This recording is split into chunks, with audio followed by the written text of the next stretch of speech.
हमारे बीच इसी कड़ी में सहारनपुर से श्री अतुल जैन जी सहपरिवार वो भी आ जाएं, और श्रीमती मीनू जैन जी दिल्ली से जो पधारी हैं वो भी आ जाएं।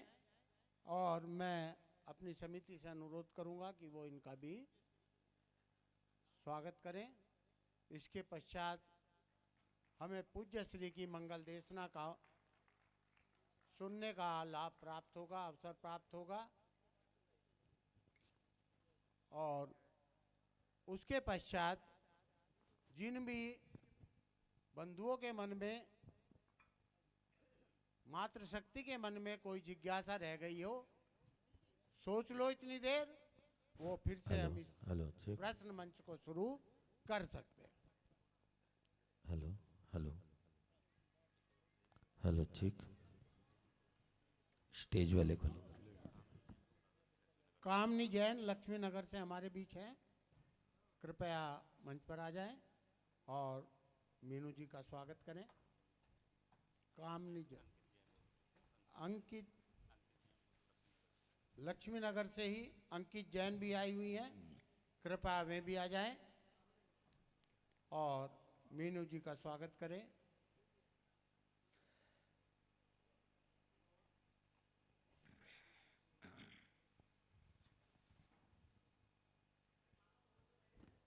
आ जाए, जल्दी आ जाए।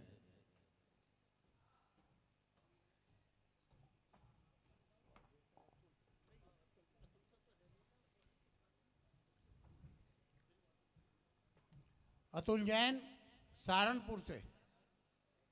शीघ्रता से जो भी लोग बाहर हैं अंदर आके बैठ जाएं।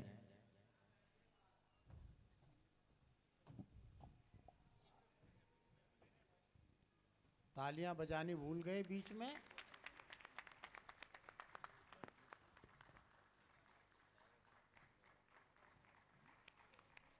चलिए सभी लोग अपना स्थान ग्रहण कर लें। अतुल जैन सहारनपुर से। और अब जिस वाणी के लिए हम इतनी देर से तरस रहे थे, वह दिव्य ध्वनि अब खिरने वाली है आचार्य श्री के, पूज्य श्री के श्रीमुख से। हम अब उसका रसवास्वादन करेंगे। मैं अनुरोध करता हूँ, चरणों में निवेदन करता हूँ पूज्य श्री के कि अपनी मधुर वाणी से हमको लाभान्वित करें। चलिए सभी लोग हाथ जोड़ लेंगे। मंगलम भगवान वीरो, मंगलम गौतमो गणी, मंगलम कुंद कुंदाद्यो, जैन धर्मोस्तु मंगलम। सर्वमंगल मांगल्यम सर्वकल्याणकारकम, प्रधानां सर्वधर्माणां जैनम जयतु शासनम, जैनम जयतु शासनम, जैनम जयतु शासनम। बोलिए देवादेव श्री नेमिनाथ भगवान की, बोलिए देवादेव श्री आदिनाथ भगवान की, बोलिए पार्श्वनाथ भगवान की, बोलिए महावीर भगवान की, गिरनार सिद्ध क्षेत्र की, 24 तीर्थंकर भगवान की, चारित्र चक्रवर्ती आचार्य शांति सागर जी मुनि महाराज की, बोले परम पूज्य गिरनार गौरव आचार्य निर्मल सागर जी मुनि महाराज की, बोले परम पूज्य आचार्य श्री वासुपूज्य सागर जी मुनि महाराज की जय। बोलिए वर्तमान पट्टाधीश श्री समर्पण सागर जी महाराज की जय। धर्मस्नेही बंधुओं, श्री चंद्र प्रभु तीर्थ यात्रा संघ के माध्यम से एक गिरनार यात्रा का सुखद संयोग और सुंदर आयोजन के साथ आप सभी को यहाँ तक लाना, दर्शन कराना और सभी सुविधाओं का ध्यान रखना,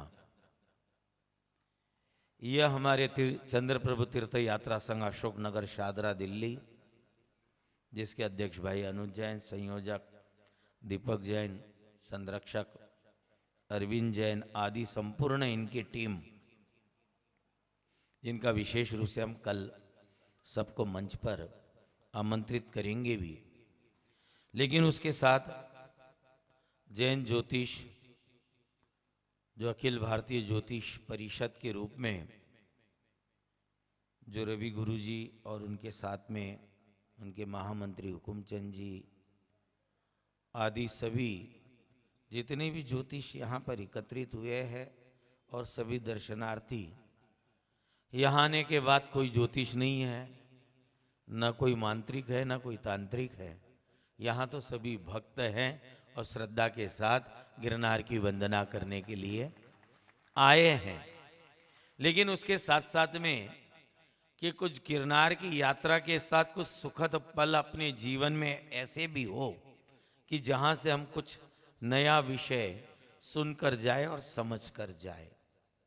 और उसी उद्देश्य से आज एक छोटा सा आयोजन सम्मेलन के रूप में कहें, शंका समाधान के रूप में कहें, इस गिरनार तलेटी के इस पावन भूमि पर, जहां पर बरसों तक परम पूज्य गिरनार गौरव आचार्य श्री निर्मल सागर जी महाराज ने अपने तप साधना के प्रभाव से जो कुछ भी आज वर्तमान में आप देख रहे हैं इस गिरनार में, चाहे वह दिगंबर परंपरा हो, चाहे वह श्वेतांबर परंपरा हो, उसको यहाँ पर पुनर्जागरण करने का यदि किसी ने ये बेड़ा उठाया और जागृत किया तो वह नाम है परम पूज्य आचार्य श्री निर्मल सागर जी महाराज। आज मैं सुबह मेरे साथ कुछ लोग खड़े थे, मैं जिक्र कर रहा था कि सन 88-89 में हमने जगह ली थी। इससे पूर्व जो लोग दर्शन करके आए होंगे 22 फीट उतंग नेमिनाथ भगवान की प्रतिमा वहां तलेटी में है। यहां पर आप समझ लीजिए जहां से आप रोड से अंदर आते हैं, अब तो खूब चौड़ी सड़क हो गई, गेट बन गए, सारी लाइट सुविधाएं हो गई। पहले सिंगल वे रोड था और यहां पर शाम को 5 बजे के बाद दिन छुपने से पहले पहले जिसको जाना आना है वो इस रोड से चला जाता था और आ जाता था। बड़े मुश्किल से 2-4 घर आगे थे, 1-2 पीछे थे, समूचे इसमें कोई भी इस तरह का आश्रम इस रोड पर नहीं था। सिर्फ एक बंडीलाल जैन कारखाना धर्मशाला के रूप में, सामने आनंद जी कल्याण जी की एक पेड़ी वाला मंदिर, इसके अतिरिक्त कुछ नहीं था। लेकिन आचार्य श्री की मेहनत रंग लाई और उन्होंने अपना समूचा जीवन इस गिरनार की भूमि पर समर्पित कर दिया, जिस कारण से आज और आपको हमें एक साथ बैठकर ये सौभाग्य प्राप्त हो रहा है। कल चर्चा करेंगे इस विषय में। आज ज्योतिष की चर्चा ही यहाँ पर चल रही है। रवि गुरुजी ने मुझे इतना बड़ा ज्योतिष बना दिया कि मैं खुद सोचने लगा, कल से लोग जब मुझे पूछने आने लगे तो मैं क्या करूं। लेकिन बात ज्योतिष की नहीं है। ज्योतिष शास्त्र जैन धर्म का एक विषय है। यदि 11-14 पूर्वों की हम बात करते हैं, उसमें एक निमित्त शास्त्र के रूप में ज्योतिष में एक भौगोलिक और गणितीय संख्याओं के आधार पर एक ज्योतिष शास्त्र का उल्लेख जैन दर्शन में कई ग्रंथों में मिलता है। यदि हम भद्रबाहु संहिता की बात करें, जो आज से 2000 वर्ष पहले आचार्य भद्रबाहु स्वामी ने उस भद्रबाहु संहिता को लिखा, तो उन्होंने भौगोलिक सारी परिस्थितियों को माह, नक्षत्र, वार, पक्ष, तिथियों आदियों के साथ उन्होंने ऐसी गणना की जिस गणना पर आधार पर उन्होंने आने वाला समय क्या होगा उसका भवितव्य बताया। यदि हम भगवती आराधना या मरण कंडिका, जो समाधि मरण की साधना के ग्रंथ हैं, यदि उन ग्रंथों में भी जाते हैं तो उसमें भी समाधिस्थ साधना के लिए ग्रह, नक्षत्र, तारे आदि सभी की बात आती है कि कौन से नक्षत्र में कब समाधि मरण हो तो क्या करना चाहिए, कब लेना चाहिए, किस तरह से। ये बहुत लंबे विषय है। ये निश्चित है कि मैंने ज्योतिष पढ़ा, लेकिन आज से 20 साल पहले, 22 साल पहले। 3-4 साल तक मैंने खूब ज्योतिष पढ़ी। मैंने मंत्र भी पढ़े, तंत्र भी पढ़े, वास्तु भी पढ़ा। बहुत सारी, अभी भी इतनी सारी किताबें मेरे पास रखी हुई है। बहुत पुरानी पुरानी किताबें, ऐसी किताबें हैं शायद किसी ज्योतिष के पास जल्दी मिलेगी भी नहीं, जिसके पेज अभी जरा ऐसे उठा के पलटाओ तो टूटने का डर होता है। ऐसी भी किताब मेरे पास कहीं कहीं से ढूंढ ढांड के निकाल निकाल कर प्राप्त कर लेता था। लेकिन मैंने इस आधार पर पढ़ना छोड़ दिया कि लोगों को मीठी मीठी और चिकनी चिकनी चोपड़ी बातें चाहिए होती है। लोगों को वर्तमान में जितना मूर्ख बनाओ, और जो जितना मूर्ख बना लेता है वह उतना बड़ा सफल व्यक्ति कहलाता है, और जो सीधी सीधी बात कर दे वो कड़वी बात लगती है। कुछ लोगों ने ये धारणा बना ली कि मैं ज्योतिष के पास गया।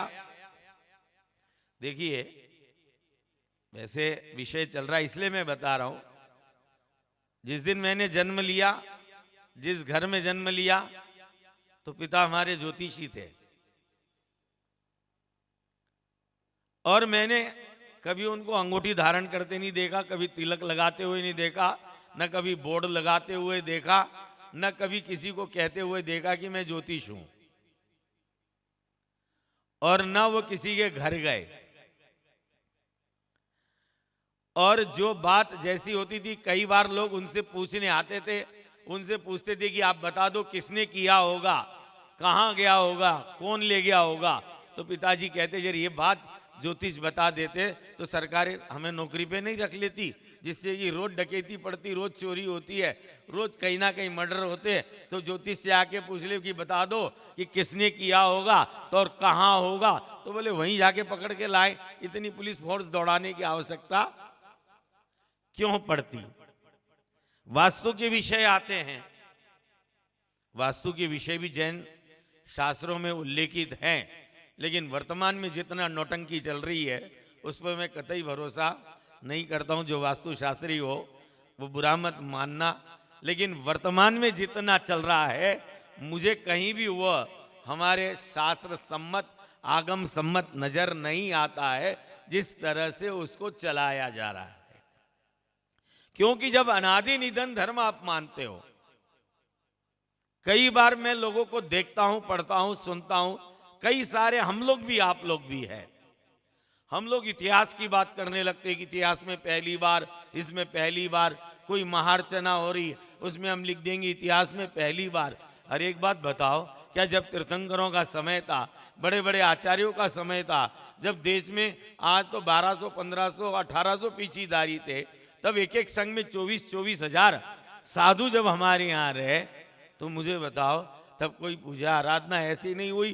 तुम 200-400-500 लोगों के बीच में इतिहास लिखना शुरू कर दिया तुमने।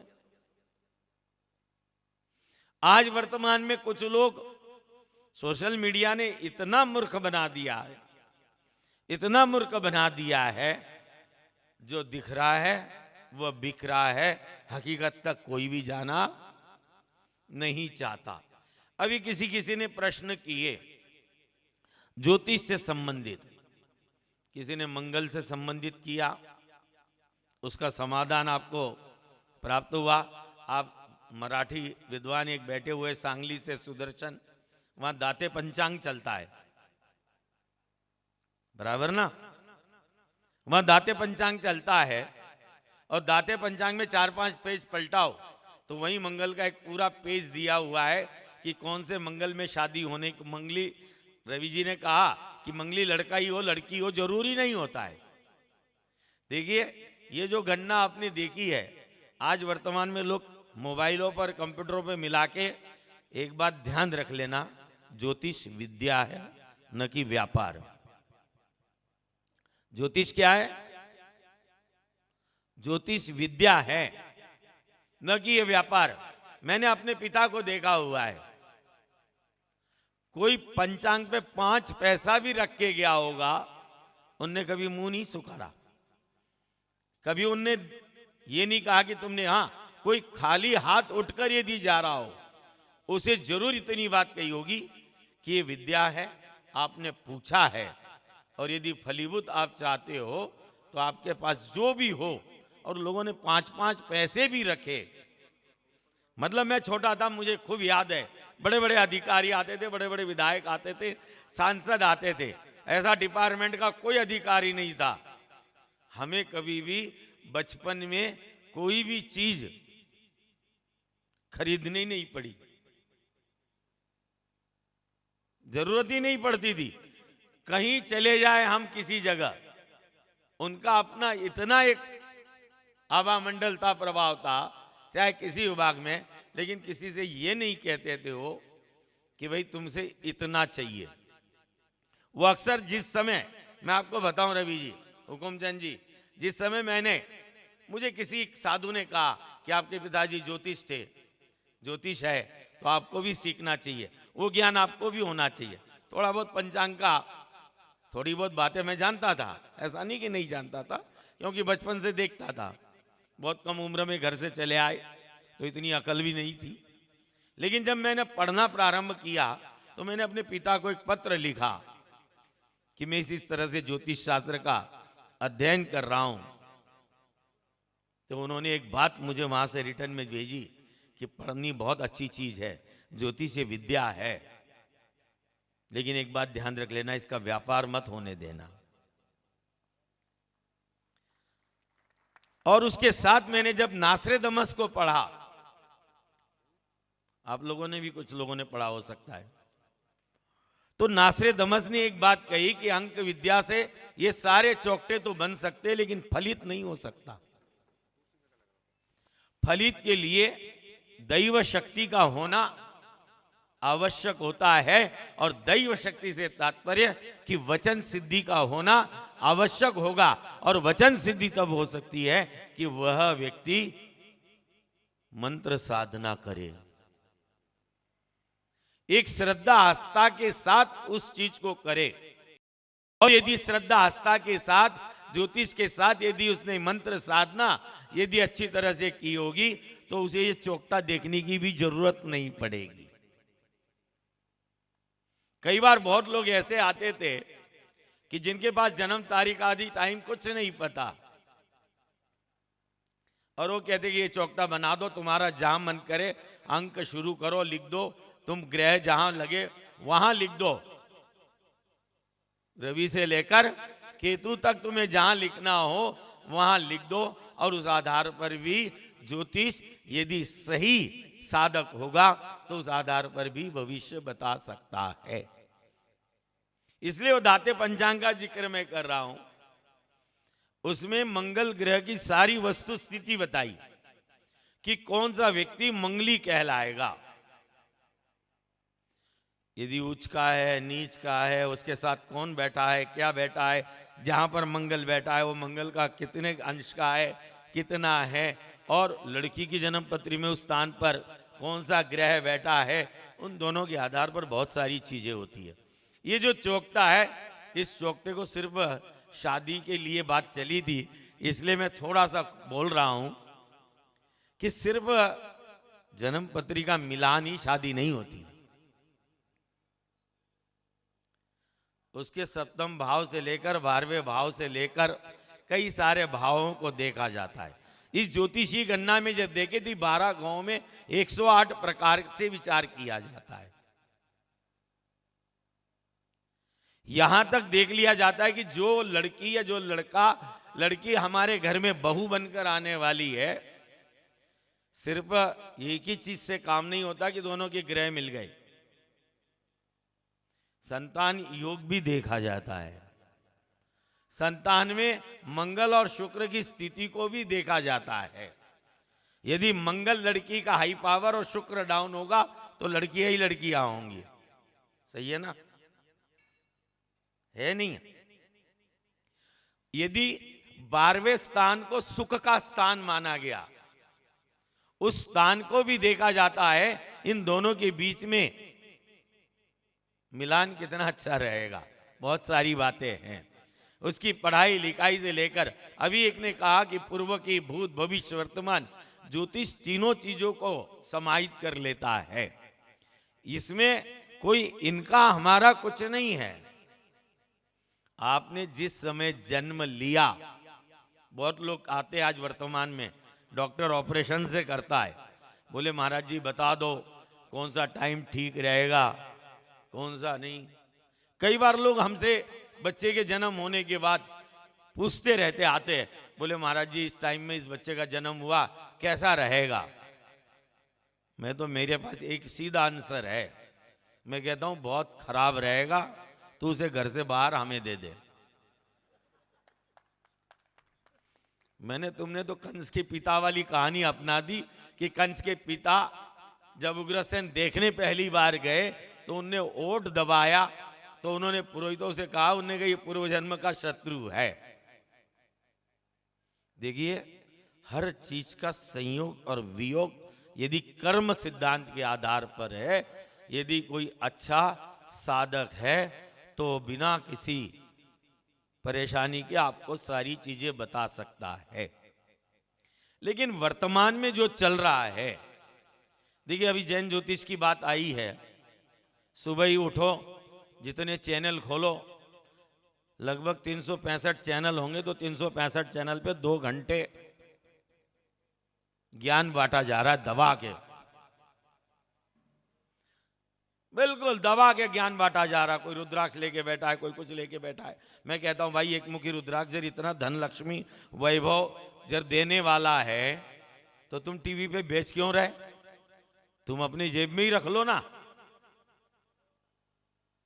लेकिन कुछ चीजें कर्म सिद्धांत की है, जबरदस्ती का ज्ञान। इसीलिए देखिए जैन ज्योतिष से तात्पर्य ये है कि जो रोज, अब राखी बांधने का मुहूर्त कब है मुझे बताओ, राखी बांधी किसने है। आप कुछ चीजें ना वर्तमान में जो चल रही है और बावले बने जा रहे, उससे कुछ आपको निकलकर वास्तविकता पर आना पड़ेगा। अब दिवाली को लेकर बहुत कंफ्यूजन रहा। मैंने अभी हुकमचंद जी का पंचांग देखा, इन्होंने स्पष्ट लिख रखा था, मुझे तसल्ली हुई कि मैंने कहा चलो ये अपना सही मार्ग पर चल रहे हैं।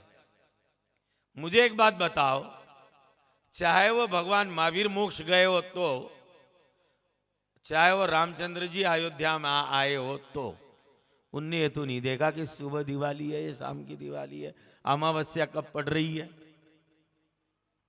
जब अमावस्या होगी तभी मैं अयोध्या में जाऊंगा, उससे पहले नहीं जाऊंगा। जबकि अमावस्या में जब बच्चा पैदा हो जाए तो हमारे पंडित जी कहते हैं भाई शांति करवा लो।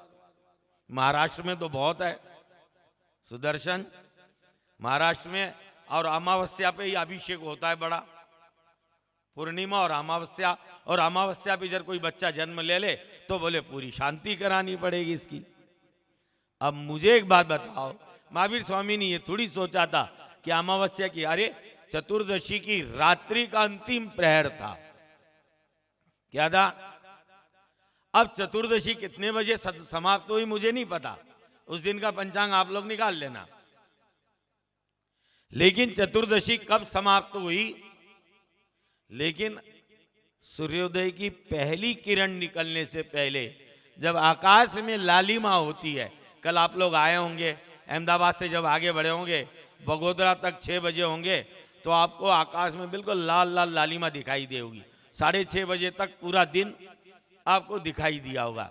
इसी तरह से यहां पर अब देखिए, आप यहां पर सुबह अंधेरा कब समाप्त हुआ और आप दिल्ली में कब होता है, यहां अंधेरा कब हुआ और दिल्ली में इस समय कब होता है, पावापुरी में और यहां में 1 घंटे का अंतर है। तो सीधा सा फार्मूला है, उसमें उलझने की जरूरत नहीं है। कौन से शास्त्र में लिखा है कि राखी बांधने का मुहूर्त हो, है भाई कहीं। अरे जैन दर्शन को हम मान रहे हैं, हमारे यहां तो विष्णु कुमार मुनि ने उपसर्ग का निवारण किया, आहार की बेला हुई, उन सभी को निरंतर आहार कराया और आहार कराने के बाद प्रतिज्ञा की, संकल्प की, आनंद का उत्सव हुआ और एक दूसरे ने धर्म की रक्षा करने का भाव मन में बनाया। कौन सी किताब में लिखा है कि बहन भाई को राखी बांधे तो ही रक्षाबंधन होगा? कौन से शास्त्रों में लिखा है होली पे रंग उड़ाने चाहिए, दिवाली पे पटाखे चलाने चाहिए? लेकिन बहुत सारी चीजें जो है समय अनुसार कहीं कहीं से कुछ ना कुछ आती रहती है, कुछ ना कुछ चलती रहती है। इसीलिए कुछ चीजें वास्तविकता पर जानने का और समझने का प्रयास हम लोगों को करना चाहिए, और यही उद्देश्य इस जैन ज्योतिष का है कि इसके माध्यम से लोग वास्तविकता को जाने, वास्तविकता को समझे, और वास्तविकता को यदि समझेंगे तो निश्चित रूप से आपको भटकने की आवश्यकता नहीं पड़ेगी। आजकल वास्तुशास्त्री लोग यहाँ तार डाल, वहाँ डाल, यहाँ प्रिज्म चिपका, वहाँ प्रिज्म चिपका, इधर ये यंत्र लगा, उधर ये मंत्र लगा, इधर ये कील ठोक, उधर ये कील ठोक। मुझे तो भाई किसी जैन ग्रंथ में मिला नहीं। अब ये प्रिज्म 2-3 हजार साल पहले का। अब वो आजकल वो चाइना वाला बुड्ढा वास्को डी गामा वाला वो घरों में रखवाने लग गए, लाफिंग बुड्ढा करके। अब उसको मुझे बताओ भाई कहां से आ गया ये? जब तुम मानते हो सनातनी, तुम कहते कि अनादिकाल से हम सनातन से चला आ रहा है, हम कहते भाई अनादिकाल से जैन धर्म चला आ रहा है, तो मुझे बताओ ये बुड्ढा आ गया वहां से बीच में गया? हाँ, अरे बहुत सारी नौटंकियां मैं लोगों के घरों में देखता हूं, और इन्हीं चक्करों में मैंने पढ़ना बंद कर दिया, आपको सच बताऊं तो। इसीलिए आज व्यक्ति आता है, बोले बच्चा हो कब करना है? मैंने कहा जब डॉक्टर बतावे तब कर लेना, तू मेरे चक्कर में रहेगा, 8 दिन बाद बताऊंगा, लड़की को परेशानी हो जाएगी। अभी एक विदेश का न्यूज में पढ़ रहा था, लड़की को परेशानी हुई, इंडियन टैक्सी ड्राइवर था कोई, उसने उसको टैक्सी में, उसमें हेडिंग में न्यूज में था कि बोले 2 टैक्सी में बिठाए और उतारते वक्त 3 निकले। मैं भी बड़ा कंफ्यूज रहा, 2-3 जगह न्यूज पढ़ी, मैंने पूरा खोला नहीं, लास्ट में मुझे खोलना ही पड़ा, मैं जानूं तो सही कि भूत प्रेत क्या बाधा लगी इसको। जो तीसरा उतर आया, पता चला वो प्रेग्नेंट थी और उसे पेन हो रहा था, और हॉस्पिटल वहां से लगभग 30-40 मिनट का उसका रास्ता था, और बीच में उसे पेन बहुत अधिक हुआ और रास्ते में ही बच्चे का जन्म हो गया। तो इसलिए बहुत अधिक उलझो मत, कई बार कई सारी कठिनाइयां हो जाती है आपके इन अंधश्रद्धाओं के। अरे जिस जीव को जिस समय जन्म लेना है, अभी मैं अपने चतुर्मास लास्ट की बात कर रहा हूं रवि जी, अमरोहा चतुर्मास में था, मैंने उनसे कहा, मैंने कहा भाई कल समापन है, आपका कलश, आप कलश भी ले जाना, और उनकी ओर से भोजन व्यवस्था भी थी। क्या? बोले नहीं नहीं, वो पत्नी की डिलीवरी है, बोले कल का दिन सबने बताया ठीक है, बोले कल उसको एडमिट करना है और डिलीवरी कर लेना है। मैंने कहा भाई ठीक है चले जाओ, मैं तो ये नहीं कह सकता तू मत जा, कल जाके 19-20 कुछ हुआ तो सारा नारियल तो मेरे ही सर माथे फोड़ेगा। मैं इसलिए उलझता ही नहीं ज्यादा। मैंने कहा तुम जाओ। पता चला शाम को वापस आए, मैंने कहा क्या हुआ? बोले डॉक्टर ने 8 दिन बाद बुलाया है। उन्होंने कहा अभी सब कुछ ठीक ठाक है, 8 दिन बाद आना, अब बताओ क्या करोगे? इसीलिए हर चीज पर आप रास्ता निकालने का प्रयास न करें, कुछ चीजें पुरुषार्थ के माध्यम से भी जाने, कुछ प्रैक्टिकल भी समझे, हर चीज को थ्योरिकल में मत जाए। अब मैं किसी मंदिर को बनाता हूं, मैं बहुत ज्यादा दिमाग नहीं लगाता उसमें, मैं कहता हूं वहां की समाज की व्यवस्था क्या है और उनको आवश्यकता क्या है। अब जब मैं वास्तु के चक्कर में पड़ गया तो एक भी मंदिर नहीं बना पाऊंगा। क्यों? उमा स्वामी श्रावकाचार्य में लिखा है कि जहां मंदिर बनाओ वहां से 100 हाथ दूर तक लेट बात नहीं होने चाहिए। सुदर्शन बराबर ना? अब मुझे बताओ, यहां सब धर्मशाला है, 20-30 हाथ पे ही धर्मशाला है, अब क्या करोगे? ये दिल्ली से बिहारी कॉलोनी से आए, चलो इनके यहाँ तो मुनि निवास, अतिथि भवन, संत निवास थोड़ा रोड से बाहर है। अब बहुत सारे मंदिर है, उन्हीं मंदिरों में नीचे धर्मशालाएं हैं, ऊपर मंदिर है, अब क्या करोगे आप वहां? इसलिए कुछ चीजें थ्योरिकली, कुछ चीजें प्रैक्टिकली, और कुछ चीजें सिद्धांतिकली हिसाब से, अपने दर्शन के हिसाब से चलिए, तो कोई उलझन नहीं है और ना कोई कंफ्यूजन है। आज आप चाहे तिथियां पंच कल्याणक से लेकर व्रतों से लेकर, आजकल तिथियों को लेकर बहुत उलझ रहे। उन उलझनों से बाहर निकले।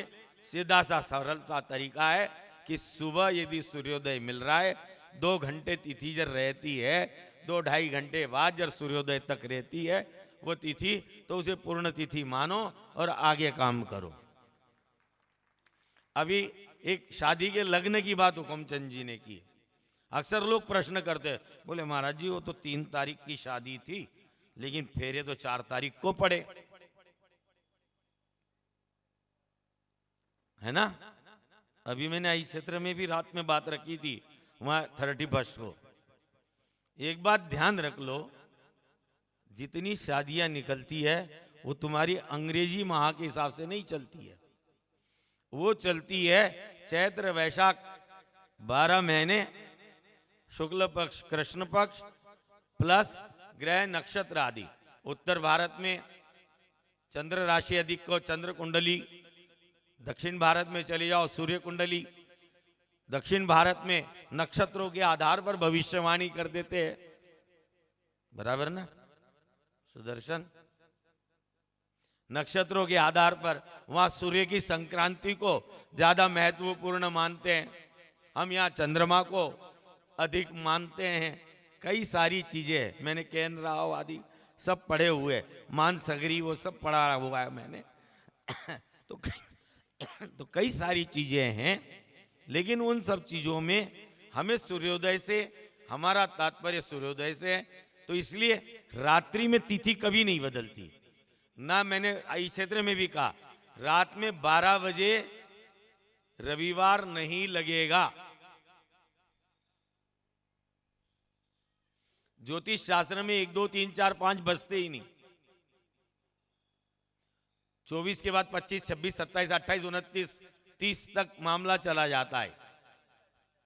30, हाँ सर्दी के दिनों में 31 तक चला जाएगा। यदि जरा आज का सूर्योदय दिल्ली में 7:15 है तो 31 बजकर हो जाएगा और सीधा सूर्योदय का 7 बजेगा। 1 2 3 4 बजते नहीं। और दिन यदि आज शनिवार है तो कल के सूर्योदय तक रविवार प्रारंभ नहीं होगा। 24 होरा में कल सूर्योदय के समय रवि का होरा प्रारंभ हो जाएगा। लेकिन वर्तमान में क्या है कि जो चैनलों में ज्ञान बांटा जा रहा है और इतना बढ़िया तरीके से, मीठे मीठे तरीके से मूर्ख बनाया जा रहा है, उससे आप लोग रोज उलझते जा रहे हैं, रोज उलझ रहे हैं। इसीलिए मैं कहता हूं कि ये मंच यदि आपको मिला है, समय भी हो रहा है, आप लोग थके हुए भी है, ये पंडित जी लोग सब साथ में रहने वाले हैं। मैं इनसे कहता हूं भैया अभी 3 दिन इनसे कोई फीस मत लेना। चंद्र प्रभु तीर्थ यात्रा वालों का आतिथ्य में है, इनका समाधान सबका जरूर कर देना।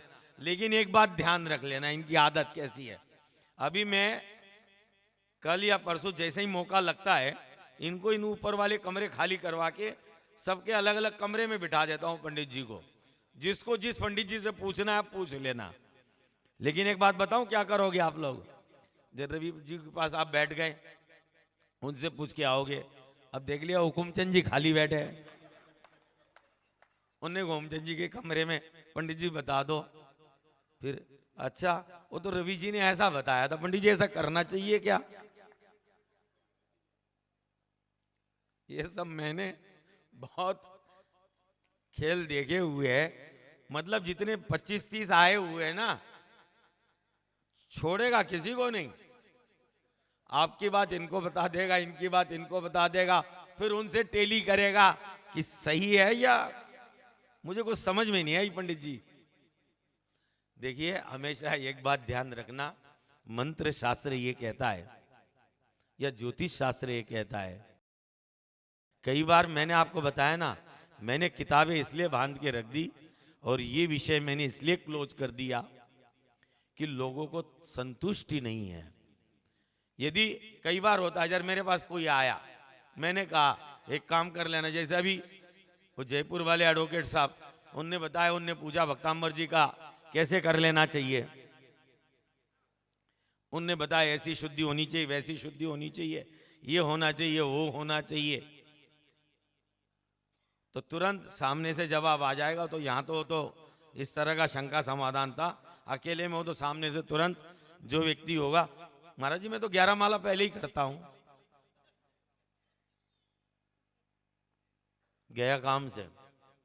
एक बात ध्यान रख लेना, आप जिसके पास पूछने जा रहे हैं, चाहे वो मिट्टी का माधो क्यों न हो, एकलव्य भी विद्या सिद्ध कर लेता है मिट्टी की मूर्त बनाकर।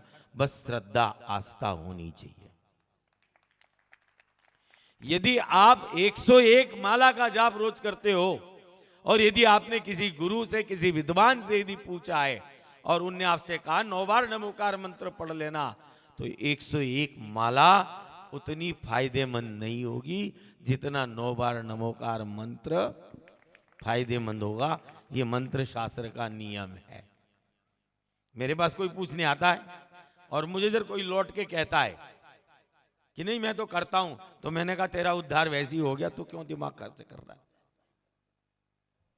इसीलिए आपसे मैं सभी ज्योतिषियों से कहूंगा, मेरी बात को बिल्कुल अन्यथा न ले, लेकिन हमारे ऊपर, आपके ऊपर एक जिम्मेदारी यह है कि समाज को सही दिशा दिखाए। चाहे वो प्रतिष्ठा विधि हो, चाहे मंत्र विधि हो। आज बहुत सारे लोग विधान पूजा पाठ करने लग गए। तुम्हें ये नहीं पता कि वो मंत्र उच्चारण सही कर रहा है या नहीं कर रहा है। अभी वकील साहब ने कहा कि जब तक शुद्ध उच्चारण नहीं होगा, अब तुम्हें यही नहीं पता। मैं ऐसे ऐसे पंडितों को जानता हूं जो दिल्ली में रोज विधान ठोक रहे, रोज विधान ठोकते हैं, और जब उन्हें कहीं मिल जाए तो मंगलाष्टक भी पूरी तरह से शुद्ध पढ़ना। अब मुझे बताओ कि आपको क्या लाभ होगा उससे? क्यों भाई, तुम मंत्र विशारद हो, लाभ हो सकता है। एक पंडित जी को मुझे 20 सिद्ध चक्र विधान से लौटाना पड़ा, और उसके ये शब्द थे। मैं कई जगह गया, मुझे तो किसी ने टोका नहीं। मैंने कहा तेरे हाथ में मोबाइल है तो अपने ही मंत्र उच्चारण कर, रिकॉर्ड कर और खुद सुनना, तब मुझे आके बता देना। तब दूसरे दिन आया, बोले नहीं महाराज जी मेरी त्रुटियां हैं, मेरी गलती है। मैंने उनसे कहा एक बात बताओ, जिस व्यक्ति ने सिद्ध चक्र आराधना की, लाखों रुपए खर्च किए, किस उद्देश्य से किया? किस उद्देश्य से किया? इस उद्देश्य से किया कि मेरे जीवन में सुख शांति समृद्धि का लाभ हो, पुण्य की वृद्धि हो। ये गिरनार की वो धरा है जहां पर आचार्य दर्शन स्वामी ने 2 मुनियों को बुला तो लिया, सीधा ज्ञान नहीं बांटा। यहां पर पूज्य आचार्य श्री का समाधि स्थल बन रहा है, जो जयसवाल भवन के बगल में। आप जरूर देखना, उसको निहारना। उसमें मैंने वो चित्रण बहुत सारी चीजों का किया है। शायद भारतवर्ष में आपको ऐसा समाधि स्थल किसी आचार्य का नहीं मिलेगा जितना मैंने उसमें देने का प्रयास किया है। लेकिन उन्होंने सीधा ज्ञान नहीं बांटा, उन्होंने पात्रता चेक की। और जब तक पात्रता नहीं हो, मंत्र बांटे नहीं जाते, ज्ञान बांटा नहीं जाता है। दर्शन स्वामी ने इसी भूमि पर उन दोनों मुनिराज को मंत्र सिद्ध करने के लिए दिया था, और वो भी उसमें कमी कर करके दे दिया, सिर्फ जानने के लिए कि ये क्या करते हैं। जब वो दोनों मुनिराज मंत्र साधना करने लगे, रात्रि में 2 कुरूप देवियां प्रकट हुई। उन्होंने जब देखा तो उन्होंने जाना, उन्होंने कहा देवियां कभी कुरूप नहीं होती है, देवता कभी कुरूप नहीं होते, देवता तो सर्वांग सुंदर होते हैं, चाहे वो किसी जाति के देव हो। भले हम कहते भूत प्रेत राक्षस आदि सब इंद्र हैं, ये तुम्हारे पीछे पड़ने वाले नहीं है। तो जब उन्होंने कहा कि हमें तो गुरु महाराज का आदेश है, उन्होंने दोनों ने मंत्रों को देखा। अरे उन्होंने कहा हमारी लिखने में गलती हो गई, समझने में गलती हो गई, हम तुम होते महाराज ने तो मेरा बड़ा बुरा करा, सीधा कहते हम तो। लेकिन उन्होंने कहा हमारी समझने में कमी हुई। तब उन्होंने दोबारा शुद्ध करके मंत्र का प्रारंभ किया। 2 सर्वांग सुंदर देवियां प्रकट हुई। उन्होंने कहा महाराज हमारे लिए क्या आदेश है? उन्होंने कहा हमारा कोई आदेश नहीं, ये तो गुरु महाराज की आज्ञा थी, वो काम करना था। सारा घटनाक्रम यहाँ पर बताया। तो दूसरे दिन सुबह जब उन्होंने बताने के बाद गुरु महाराज ने कहा ये योग्य शिष्य है, और योग्य शिष्यों को तब यहीं से षटखंडागम ग्रंथ की रचना प्रारंभ हुई। उस ग्रंथ का दर्शन भी आपको यहाँ पर हम कराएंगे, और नमो ओरियंताणम से मंगलाचरण का शुभारंभ।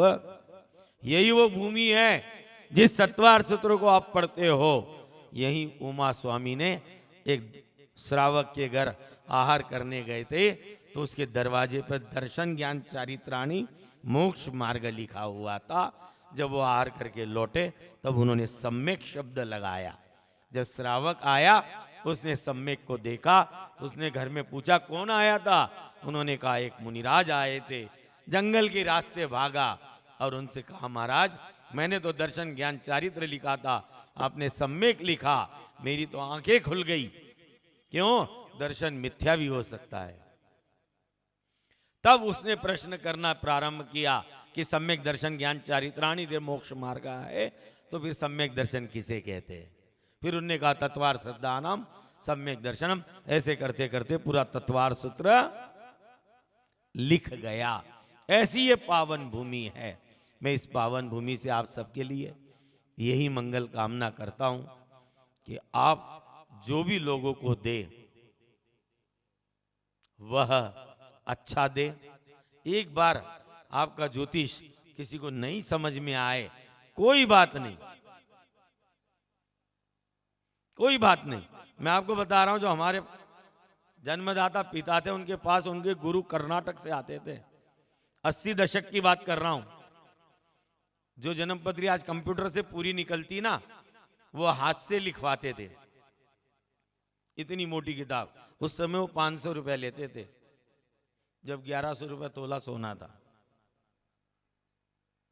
पिताजी को 10 रुपए देते थे लिखने के। दोनों डिस्कशन करते, लिखने के 10 रुपए देते थे।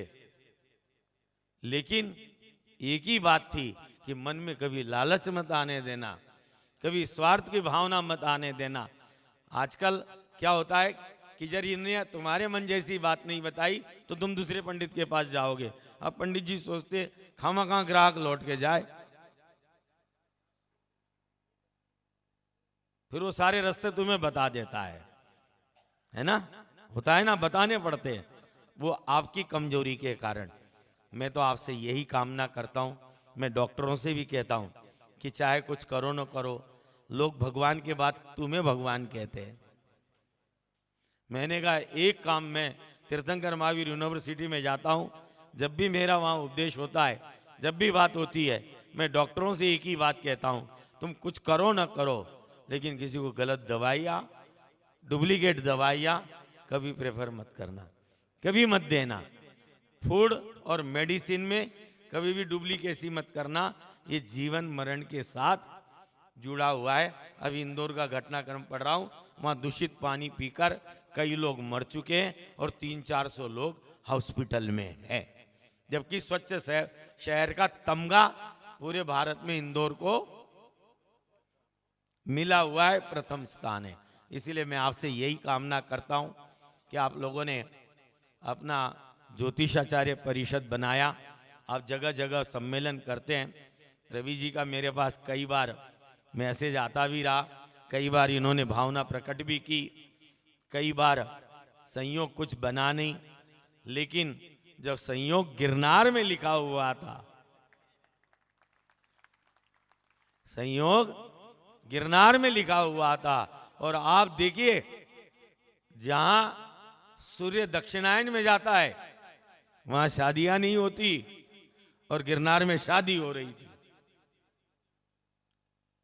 गिरनार में शादी हो रही थी। भगवान का जन्म कल्याणक कब है? नेमिनाथ भगवान का जन्म, और तब कब है? श्रावण शुक्ला। और देखो हमारे यहां सावन में शादियां नहीं होती है। दक्षिण भारतीय पंचांग और उत्तर भारतीय पंचांग में भी अयोध्या का शिलान्यास यदि उत्तर भारतीय पंचांग के अनुसार हुआ होता तो उसे गलत मान लिया जाता। सही हुकुमचंद जी? दक्षिण भारतीय पंचांग के अनुसार हमारे यहां भी महीना कौन सा चल रहा है? पुष का चल रहा है ना। अब माघ लग जाएगा और साउथ में चलेगा पौष कृष्ण पक्ष चलेगा। हमारे यहाँ भगवान शिवरात्रि अभी मानी जाएगी। हमारे यहाँ जैसे भगवान आदिनाथ का निर्वाण चतुर्दशी को माना जाएगा, साउथ में फरवरी में त्रयोदशी को माना जाता है। इसीलिए सॉफ्टवेयर में पूर्णिमा या अमावस्या महीना कब तुम्हें चेंज करना है, दोनों ऑप्शन होते हैं। दक्षिण भारत में अमावस्या के बाद महीना बदला जाता है, उत्तर भारत में और जैन पंचांग के अनुसार भी पूर्णिमा के बाद। तभी भगवान महावीर का निर्वाण हम कहते हैं कार्तिक कृष्ण अमावस्या, साउथ में माना जाता है अश्विन कृष्ण अमावस्या।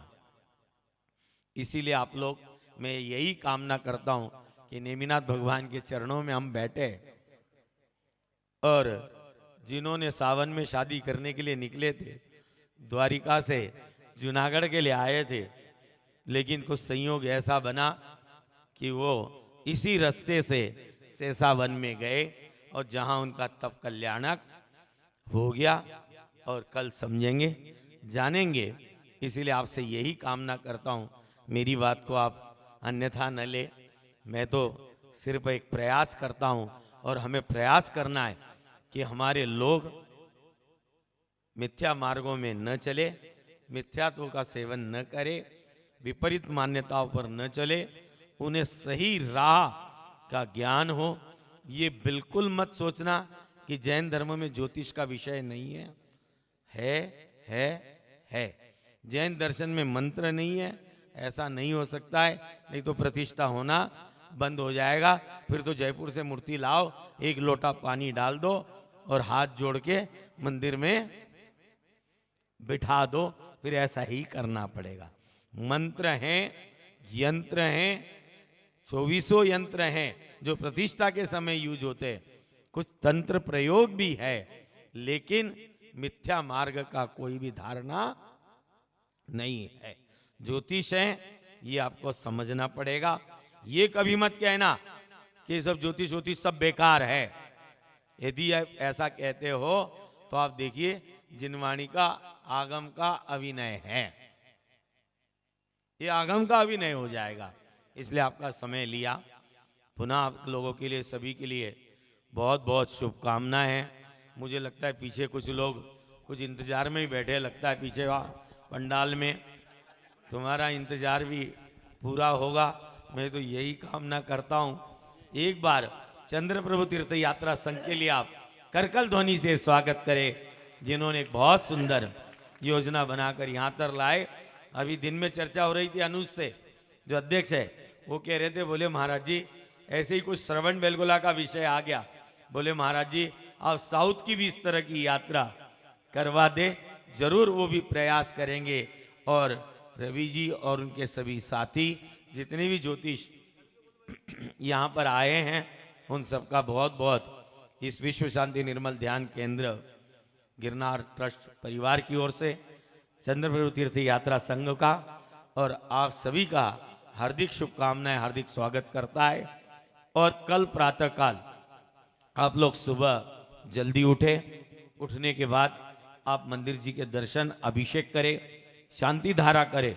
उसके बाद भरपेट आप स्वल्पाहार ग्रहण करें। और यहाँ से आप लोग यहाँ तक आए हैं तो सबकी भावना है कि समुद्र किनारा भी दिखा दिया जाए, आपको जंगल भी दिखा दिया जाए। तो सोमनाथ जाने का एक प्लान है, वहाँ सोमनाथ जाए और सोमनाथ से यहाँ पर वापस आने के बाद भोजन भरपेट ग्रहण करें और उसके बाद यहाँ आकर बैठे। और कल हम भगवान नेमिनाथ स्वामी के भक्ति गुणगान करेंगे, पूज्य आचार्य श्री के उपकारों का स्मरण करेंगे, मयूर जैन और उनके साथी कलाकारों के माध्यम से ये सुंदर यहाँ पर मंचन होगा, भजन की प्रस्तुति होगी। मैं समझता हूँ कि पिछले वर्ष हमने यहाँ पर नेमी राजुल की नाटिका साधना जैन इंदौर के माध्यम से कराई थी और मयूर जैन पहली बारी इस गिरनार की धरातल पर आए हैं। इससे पहले हमने प्रसन्न कुमार को भी बुलाया, अवशेष जैन को भी बुलाया, लेकिन मयूर पहली बारी इस धरातल पर आए हैं। कल अभी 2 दिन पहले अही क्षेत्र में बहुत सुंदर भगवान तिखाल वाले बाबा अही क्षेत्र पार्श्वनाथ की बहुत ही सुंदर भक्ति का आयोजन हुआ। तो कल जो लोग भी जितने भी हैं, मैं यही चाहूंगा कि आप लोग यदि आए हैं घूमने के लिए, तो दुनिया है, खाने पीने के लिए बहुत बड़ी दुनिया है, लेकिन इन्होंने जो परिश्रम किया है, जो चंद्रप्रभु तीर्थ यात्रा संघ वालों ने, और जिन दातारों का सहयोग आपकी इस व्यवस्था को सफल बनाने के लिए और अच्छी व्यवस्था के लिए है, तो उसके लिए आपका दायित्व है कि जितने 350 आए हैं, कल मैं कुर्सियां गिनूंगा और हाजिरी लगवाऊंगा, और जो यहां पर उपस्थित नहीं होगा 7100 और पेनल्टी में लूंगा। अब समझ लेना तुम। अभी मैं टीएमयू में था रवि जी, वहां पर जिस दिन हमें दिग्विजय यात्रा निकालनी होगी, आपने टीवी में देखा भी होगा, तीर्थंकर महावीर विश्वविद्यालय में, वहां बच्चों पर पेनल्टी लगा दी। बोले जो बच्चा उपस्थित नहीं होगा उसकी स्कॉलरशिप खत्म। हाँ जी, जो स्टाफ नहीं उपस्थित होगा बोले 10,000 रुपये पेनल्टी। बोले कल सब चाहिए जितने भी है। तो इसीलिए आप लोगों का दायित्व है। देखिए रेस्टोरेंट बहुत जगह मिल जाएंगे, इतनी सुंदर खाने की व्यवस्था जो आदेश पारित हुआ है उसको पालन करेगी, और मैं आपको बता दूं कि कर भी रही है। हमारा केवल एकमात्र उद्देश्य है, जो हमारे जैन लोग इधर उधर भटक रहे हैं उनको हम केवल और केवल जैन धर्म से जोड़ें। हमारा मुख्य उद्देश्य है कि सही मार्ग हम उन्हें बताएं। 24 तीर्थंकर, नमोकार जैसा महामंत्र, भक्तांबर जैसा स्तोत्र हमारे पास है, तो हमें अन्यत्र कहीं जाने की आवश्यकता नहीं है। और एक बात मैं आपको और बता दूं, हमारी इस परिषद में दिगंबर, श्वेतांबर, 13पंथी, 20पंथी का भी कोई भेद नहीं है। हमारा केवल एकमात्र उद्देश्य है कि जो जैन बंधु इधर उधर भटकते हैं वो केवल जैन धर्म से जुड़े रहें। और बस एक छोटी सी बात मैं और कहना चाहता हूँ। पूज्य श्री ने एक बच्चे के जन्म की बात कही थी, मैं उसमें भी इसी बात को आगे बढ़ाता हूँ। निश्चित रूप से ये बात बिल्कुल सही है। हमारे पास बहुत लोग आते हैं, क्योंकि आज के टाइम में सीजेरियन का ज़माना है कि हमें बच्चे के लिए डिलीवरी करानी है, हम कब कराएं। तो पूज्य श्री मैं आपको बता दूं कि हम किसी को आराम से बताते नहीं हैं, क्योंकि हमारा मानना ये है जिस जीव को जब आना है वो तभी आएगा। लेकिन जब हम अगर किसी को बता भी देते हैं तो वो डिलीवरी 90% उस समय पर होती नहीं है। कभी हॉस्पिटल की लाइट खराब हो जाएगी, कभी पेशेंट का बीपी बढ़ जाएगा, कभी डॉक्टर लेट हो जाएगी, वो डिलीवरी उस समय होगी नहीं। लेकिन ये भी बात आपको माननी पड़ेगी, जो 10% उस समय पर डिलीवरी होती है, तो आपको ये मानना चाहिए कि उस जीव को उस समय आना था। 90% उस समय डिलीवरी ही नहीं होती, लेकिन 10% उस समय डिलीवरी जो हो गई, ये मानिएगा कि उस समय उस जीव को आना था। और ये आपका कर्म है, आपने प्रयास किया, उस जीव को उस लाने में निमित्त बने। तो मैं निश्चित रूप से पूरे समाज को और पूज्य श्री के चरणों में निवेदन करता हूं कि हमारा केवल एकमात्र उद्देश्य है कि हम जैन आगम से जैन धर्म को जोड़े, लोगों को जोड़ें और मिथ्यात से दूर रखें जी। और मैं निवेदन करूंगा, हमारे बीच में अभिषेक जैन जी हैं, विद्वान, युवा विद्वान हैं, वो आए और एक प्रशस्ति जो हम जिन्होंने इतना सुंदर आयोजन किया है, श्री चंद्रप्रभु तीर्थ यात्रा संघ अशोकनगर शाहदरा दिल्ली ने, उसको समर्पित करना चाहते हैं। आइए अभिषेक जैन जी उस प्रशस्ति का वाचन करेंगे और मैं निवेदन करूंगा सभी पदाधिकारियों से कृपया वो आएं और वाचन के उपरांत उस प्रशस्ति को ग्रहण करें। जो भी यात्रा संघ के संयोजक महोदय हैं वो सभी मंचस्थ हो जाएं। जय बोले परम पूज्य आचार्य भगवंत निर्मल सागर जी महाराज की परम पूज्य सानिध्य सिद्ध क्षेत्र कर्मयोगी पीठाधीश परम पूज्य कर्मयोगी क्षुल्लक श्री समर्पण सागर जी महाराज की मैं प्रशस्ति का वाचन कर रहा हूं, आप सब बड़े ध्यान से सुनिएगा। श्री नेमिनाथ जिनेन्द्राय नमः। मंगल आशीर्वाद गिरनार गौरव आचार्य श्री 108 निर्मल सागर जी महाराज पावन सानिध्य सिद्ध क्षेत्र गिरनार जी के पीठाधीश परम पूज्य कर्मयोगी क्षुल्लक रत्न 105 श्री समर्पण सागर जी महाराज अखिल भारतीय जैन ज्योतिषाचार परिषद पंजीकृत के पंचम स्थापना दिवस पर 3 जनवरी 2026 दिन शनिवार वीर निर्माण संवत 2552 पौष शुक्ल पूर्णिमा के पावन अवसर पर श्री चंदा प्रभु तीर्थ यात्रा संघ पंजीकृत अशोकनगर सहादरा दिल्ली को सादर समर्पित अभिनंदन पत्र। स्थान श्री गिरनार जी जूनागढ़ गुजरात। श्री संरक्षक श्री अरविंद जैन, प्रधान श्री अनुज जैन, महामंत्री श्री सौरभ जी जैन, कोषाध्यक्ष श्री जिनेन्द्र जी जैन। मान्यवर 1 जनवरी से 6 जनवरी 2026 तक गिरनार यात्रा के मध्य दिनांक 3 जनवरी 2026 दिन शनिवार को आपकी संस्था श्री चंदा प्रभु तीर्थ यात्रा संघ के तत्वावधान में अखिल भारतीय जैन ज्योतिषाचार परिषद पंजीकृत पंचम स्थापना दिवस का कार्यक्रम भव्य अति भव्य रूप से आयोजित कराने पर हार्दिक आभार। यहाँ पर विराजित भगवान नेमिनाथ स्वामी के चरणों में आकर ऐसा प्रतीत हुआ जैसा कि हम साक्षात भगवान नेमिनाथ स्वामी के चरणों में उपस्थित हों।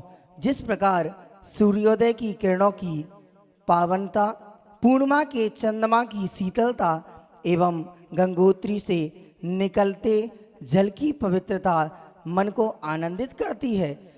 कुछ इसी प्रकार की अनुभूति यहाँ के सुरम्य वातावरण में हम सभी ने महसूस की है। इस अवसर पर देश के विभिन्न भागों से पधारे विद्वानों ने यहाँ के दर्शन कर स्वयं को धन्य किया है। श्री चंदा प्रभु तीर्थ यात्रा संघ पंजीकृत हमेशा से जैन तीर्थों की यात्रा कराने के लिए बहुत अच्छे से संकल्पित है। संस्था के सभी पदाधिकारियों एवं सदस्यों द्वारा दिए गए सहयोग के लिए हम हार्दिक आभार प्रकट करते हैं। आशा करते हैं कि भविष्य में भी आपका सहयोग इसी प्रकार मिलता रहेगा। निवेदक अखिल भारतीय जैन ज्योतिषाचार परिषद रजिस्टर्ड दिल्ली। संस्थापक एवं राष्ट्रीय अध्यक्ष आदिनाथ चैनल फ्रेम रवि जैन गुरुजी दिल्ली। संरक्षक प्रोफेसर डॉक्टर टीकम चंद जी जैन दिल्ली। पंडित गजेंद्र जैन फरूखनगर। उपाध्यक्ष श्री विनोद धर्मचंद जी जैन पूना। महामंत्री डॉक्टर हुकुम चंद जैन ग्वालियर। कोषाध्यक्ष डॉक्टर सुमीर चंद जैन दिल्ली। कार्यक्रम संयोजक विमल जैन जबलपुर। संयोजक डॉक्टर अरविंद जैन शास्त्री दिल्ली। प्रचार मंत्री पंडित दीपक जैन शास्त्री दिल्ली एवं समस्त पदाधिकारीगण व सदस्यगण। यह प्रशस्ति जो आज पूज्य क्षुल्लक शिरोमणि श्री समर्पण सागर जी महाराज के पावन सन्निधि में हमारे ऐसे चंदा प्रभु तीर्थ यात्रा संघ को समर्पित की जा रही है।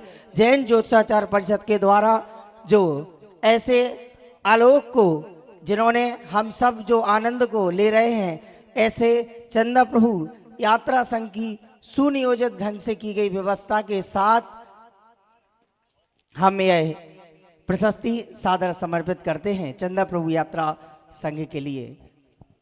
पूज्य